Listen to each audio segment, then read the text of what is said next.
Huwag nang ituloy ang 3-term school calendar. Yan ang hiling ng ilang grupo dahil hindi naman daw nito nasolusyonan ang totoong problema sa edukasyon. Nasa frontline na balitang yan si JC Cosico. Ang dating 4 na grading period sa mga pampublikong paaralan, magiging 3 na lang sa school year 2026 to 2027. Agree ba dyan ang mga magulang? Maganda po yan, sir. Para mga bata po, para matuto po maigi po. Kasi po, yung iba po kasi, hindi talagang matututunan ng magulang nila sa pag-aaral po nila. Parang nalilito na yung mga estudyante kung nadagdagan, tapos biglang nabawasan. Tingnan natin kung anong mangyayari, kung mahihirapan bang mas lalo o mapapa-okay ba.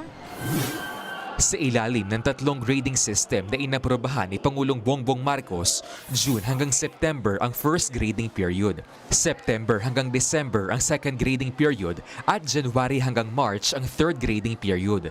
Magkakaroon daw ng break sa pagitan ng bawat term.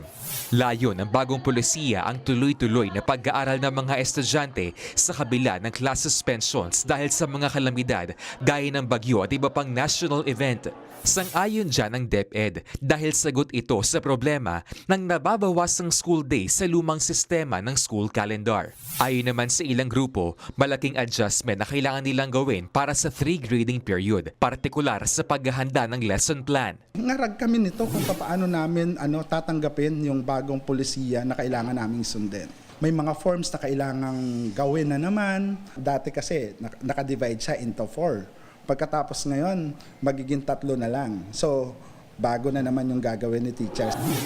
Batid naman daw ng grupong Teachers Dignity Coalition ang alok na solusyon, pero kailangan pa rin daw ang malinaw na plano, sapat na suporta at makabuluhang partisipasyon.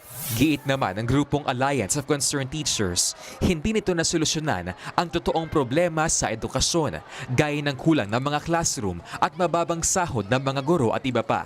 Hilong-hilo na talaga kami, no, dito sa mga pabago-bago. Ito ba yung bagong Pilipinas, no?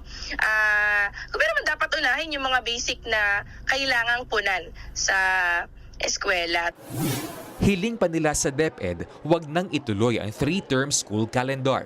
Pero giit ng ahensya, ang paghahati sa 3 grading period ay bahagi ng mas malawak na reforma sa basic education. Kasama pa rin daw dito ang pagtatayo ng mga classroom at iba pang programang makakatulong sa mga estudyante.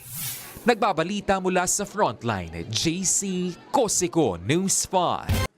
Mga kapatid, Julius Babaw po. Para sa komprehensibo at makabuluhang balitaan at talakayan, mag-follow at mag-subscribe na sa social media pages ng News 5.